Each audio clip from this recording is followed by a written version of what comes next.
11월 11일 금요일 삶의 기적을 일으키는 30분 예배를 시작하도록 하겠습니다. 하나님께서 오늘 우리에게 주신 말씀은 요한복음 9장 1절부터 3절까지 말씀입니다. 이 말씀 제가 봉독하도록 하겠습니다. 예수께서 길을 가실 때에 날 때부터 맹인된 사람을 보신지라. 제자들이 물어 이르되 라비여, 이 사람이 맹인으로 난 것이 누구의 죄로 인함이니까? 자기니이까? 그의 부모니이까? 예수께서 대답하시되 이 사람이나 그 부모의 죄로 인한 것이 아니라 그에게서 하나님이 하시는 일을 나타내고자 하심이라. 아멘. 오늘도 이 시간 하나님께서 우리 주신 말씀을 듣기 전에 잠시 기도하는 시간 갖도록 하겠습니다. 하나님 아버지 감사합니다. 오늘도 연약한 저희를 사랑하셔서 저희를 만나주시고 우리 하나님 친히 저에게 말씀하여 주시니 감사합니다. 하나님 오늘도 주시는 말씀을 듣게 하시고 그 말씀을 믿게 하셔서 믿음을 통해서 담대히 세상을 살아가며 하나님의 크신 영광을 나타내는 저희 모두가 될 수 있도록 은혜 베풀어 주옵소서. 예수님의 이름으로 감사하며 기도드리옵나이다. 아멘. 요한복음 9장에는 예수님께서 제자들과 함께 길을 가실 때 태어나면서 앞을 보지 못하는 맹인을 보게 됩니다. 그렇게 태어나면서부터 앞을 보지 못하는 맹인을 보았을 때 예수님의 제자들이 요한복음 9장 2절의 말씀처럼 제자들이 물어 이르되 라비여, 이 사람이 맹인으로 난 것이 누구의 죄로 인함이니까? 자기니까? 그의 부모니까? 태어나면서부터 앞을 보지 못하는 맹인으로 태어난 이 사람, 이제까지 한 번도 세상을 본 적이 없는 이 사람을 예수님의 제자들이 불쌍히 여기는 것이 아니라 이 사람이 도대체 누구 죄 때문에 이런 고통스러운 삶을 사는 것이냐? 누구 죄 때문에 벌을 받는 것이냐? 자신의 죄 때문이냐? 부모님의 죄 때문이냐? 라는 호기심으로 이 사람을 보더라는 것. 그러면서 우리는 이 예수님의 제자들의 이 질문을 보면서 예수님의 제자들의 마음속에 사람이 만나는 삶의 고통이 죄로 인해서 벌을 받는 것이다 라고 생각한다는 것을 알 수 있습니다. 지금 예수님의 제자들은 나면서부터 앞을 보지 못하는 이 맹인, 이 사람이 이렇게 고통스러운 삶을 사는 것은 죄 때문에 벌을 받는 것이다. 자기가 죄를 졌든지 아니면 부모가 죄를 졌든지 죄 때문에 벌을 받아서 이렇게 고통스러운 삶을 사는 것이다 라고 생각한다는 거예요. 물론 하나님은 사랑의 하나님이시며 공의의 하나님이세요. 그래서 하나님은 죄를 지은 자에 대해서 그 죄에 대해서 반드시 그 대가를 치르도록 하십니다. 죄에는 반드시 형벌이 있다는 거예요. 그런데 그렇게 죄에는 반드시 형벌이 있는데 그렇다고 사람이 살면서 만나는 모든 고난이 죄 때문에 하나님이 주시는 벌이다 라고 말하기에는 무리가 있다는 겁니다. 우리는 그런 것을 어디에서 볼 수 있는가? 우리는 욥기의 말씀을 통해서 알 수 있는데 욥기의 말씀에 보면은 욥기 1장 8절에서 하나님께서 악한 사단에게 이렇게 말씀하십니다. 여호와께서 사탄에게 이르시되 너가 내 종 욥을 주의하여 보았느냐? 그와 같이 온전하고 정직하여 하나님을 경외하며 악에서 떠난 자는 세상에 없느니라 라고 말씀합니다. 하나님이 이 욥이라는 사람에 대해서 사단에게 자랑을 하는 겁니다. 네가 욥을 자세히 봤느냐? 욥이 어떤 사람인지 봤느냐?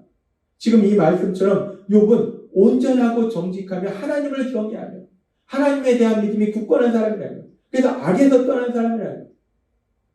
이 욥이라는 사람은 하나님이 친히 칭찬할 정도로 믿음의 사람이에요. 아주 귀한 믿음의 사람입니다. 그렇기 때문에 욥은 하나님을 사랑했고 하나님의 말씀대로 살려고 몸부림쳤을 거예요. 그런데 그런 욥의 삶 속에 우리가 알다시피 엄청난 고난이 닥칩니다. 욥이 가지고 있던 모든 그 많은 물질들을 다 잃어버리고 거기에 더해서 욥의 사랑하는 자녀들이 죽임을 당하고 거기다 더해서 욥이 온몸에 병이 걸려서 고통 속에서 산다는 거예요. 그렇게 욥이 그 많은 고난을 당하는데, 그런데 우리가 생각해 볼 수 있는 것은, 물론 욥이라고 해서, 그렇게 믿음이 굳건한 욥이라고 해서 전혀 죄를 짓지 않았느냐? 그렇지는 않을 거예요. 왜냐하면 사람은 다 연약해서 하나님 말씀대로 살고자 하지만 하나님 말씀대로 살지 못하는 경우도 있다는 거예요. 그러나 그렇다고 해서 욥이 이렇게 엄청난 고난을 당할 정도로, 죄로 인해서 하나님께 벌을 받을 정도로 엄청나게 죄를 짓지는 않았을 거라는 거예요. 우리는 그것을 어떻게 하는가? 하나님이 친히 욥에 대해서 자랑하셨다는 거예요. 하나님이 이처럼 귀한 믿음의 사랑을 받냐? 하나님이 친히 자랑하는 믿음의 사람 욥이기 때문에 이 욥이 당한 이 고난이 욥이 죄를 지어서 고난을 당한 것은 아니라는 겁니다.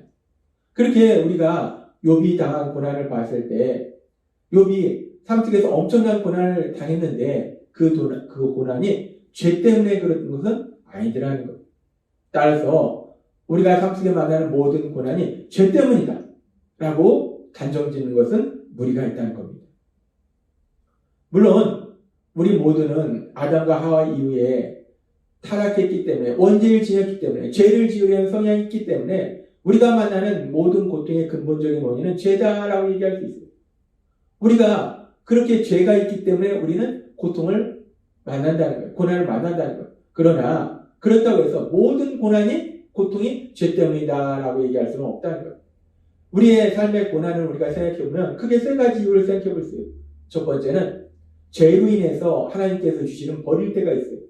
그런데 모든 경우에 그렇게 죄로 인해서 하나님께서 주신 벌이 아니라 어떤 경우에는 믿음을 더욱더 크도록 하시기 위해서, 우리가 예수님을 닮아가도록 하시기 위해서 하나님께서 허락하신 연단인 경우도 있더라는 거예요. 그리고 또 어떤 경우에는 우리가 하나님의 말씀대로 살아가며 하나님의 영광을 나타내는 삶을 사는 것을 싫어하는 악한 사단이 그런 우리를 공격하는 사단의 공격일 때도 있다는 거예요. 그렇게 우리가 삶 속에 만나는 고난은 때로는 하나님의 벌일 수도 있고 또 연단일 수도 있고 사단의 공격일 수도 있다는 거예요. 그렇게 우리의 고난은 다양한 이유가 있는데, 그런데 그 모든 것이 죄 때문에 벌 받는 것이다 라는 것은 아니라는 거예요. 그리고 지금 제자들은 그렇게 모든 고통이 죄를 지어서 벌을 받는 것이다 라고 생각할 뿐만 아니라 더 나아가서 이 제자들이 그러면 누구 죄 때문에 이렇게 벌을 받는 것이냐? 본인 죄 때문이냐? 아니면 부모의 죄 때문이냐? 라고 질문한다는 겁니다. 이 제자들은 부모의 죄로 인해서 자녀가 벌을 받을 수도 있다 라고 생각하고 있습니다. 왜 제자들이 이런 생각을 하고 있었을까? 하나님께서는 출애굽기와 민수기의 말씀을 통해서 이스라엘 백성에게 이렇게 말씀하셨습니다. 출애굽기 20장 5절 말씀, 그것들에게 절하지 말며 그것들을 섬기지 말라.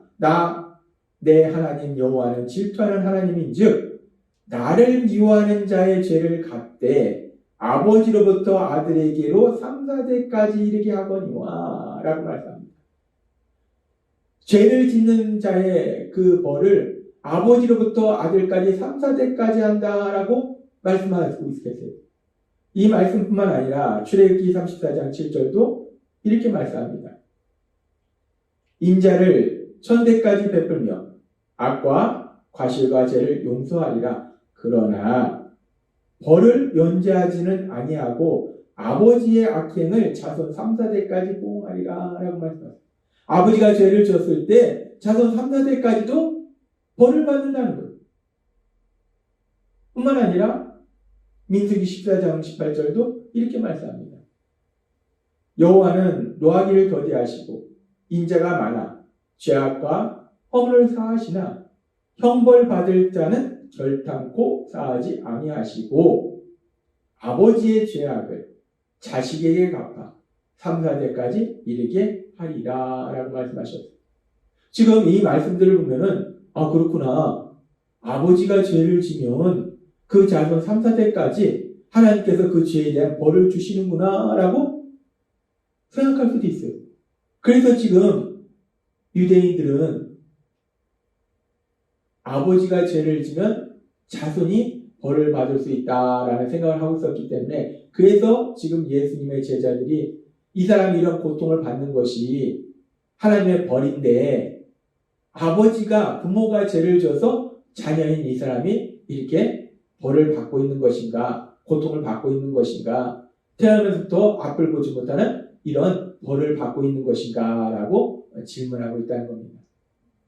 그런데 하나님은 공의 하나님이시기 때문에 죄를 지은 자에 대해서 반드시 그 대가를 치러도 반드시 그 벌을 주시는데 그런데 하나님의 벌이 어떻게 주시는 것인가? 하나님은 에스겔서 18장 4절의 말씀을 통해서 이렇게 말씀합니다. 모든 영혼이 다 내게 속한지라 아버지의 영혼이 내게 속한 같이 그의 아들의 영혼도 내게 속하였나니 범죄하는 그 영혼이 죽으리라 라고 말씀하셨어요. 범죄하는 그 영혼이 죽으리라. 범죄하는 사람이 벌을 받으리라 라고 말씀하셨어요. 아버지가 죄를 졌다고 아들이 벌 받는 것이 아니고 아들이 죄를 졌다고 아버지가 벌 받는 것도 아니고 쉽게 포도 비유를 통해서 신포도 비유를 통해서 말씀하십니다. 아버지가 신포도 먹었다고 아들이 이가 신 것도 아니요 아들이 신포도를 먹었다고 아버지의 이가 신 것도 아닌 듯이 사람은 자기 지은 죄로 자기가 벌을 받는 것이다 라고 말씀한다는 거예요. 자기가 지은 죄로 벌을 받는 거다. 그러면 앞에 말씀은 무엇인가? 죄를 짓는 아버지의 영이 아닌 자식들도 죄를 짓는 그런 사람이 되어서 자식들도 죄를 지어서 벌을 받는다라는 말씀이라는 거예요. 그렇습니다. 지금 제자들은 이 태어나면서도 앞을 보지 못하는 이 맹인이 이런 고통스러운 삶을 사는 것이 하나님이 주신 벌이다. 그래서 죄를 져서 벌을 받는 것이다. 그 벌이 자신의 죄를 지은 건가? 아니면 부모가 죄를 지은 건가? 라고 지금 말하고 있는데 요한복음 9장 3절에서 예수님은 그들의 질문에 대해서 이렇게 말씀하십니다. 예수께서 대답하시되 이 사람이나 그 부모의 죄로 인한 것이 아니라 그에게서 하나님이 하시는 일을 나타내고자 하심이라 라고 말씀합니다. 제자들은 이 사람이 이런 고통을 받는 원인이 무엇이냐? 과거에 어떤 일이 있었느냐? 라고 그 원인과 과거에 있었던 일들을 제자들은 생각하고 거기에 집착하는데 예수님 말씀하실 때 이 사람이나 이 사람의 부모가 죄를 지은 것이 아니라 과거에 어떤 일 때문에 그런 것이 아니라 그것이 중요한 것이 아니라 하나님이 하시는 일을 나타내고자 합니다. 하나님이 이 사람의 삶 속에 앞으로 어떤 일을 행하실지 그것이 중요한 것이다 라고 말씀하신다는 거예요. 제자들은 남에서부터 앞을 보지 못하는 이 맹인을 보면서 이 맹인이 된 원인이 무엇이냐? 과거에 어떤 일들이 있었느냐? 그 원인과 과거의 일에 집착한다는 거예요.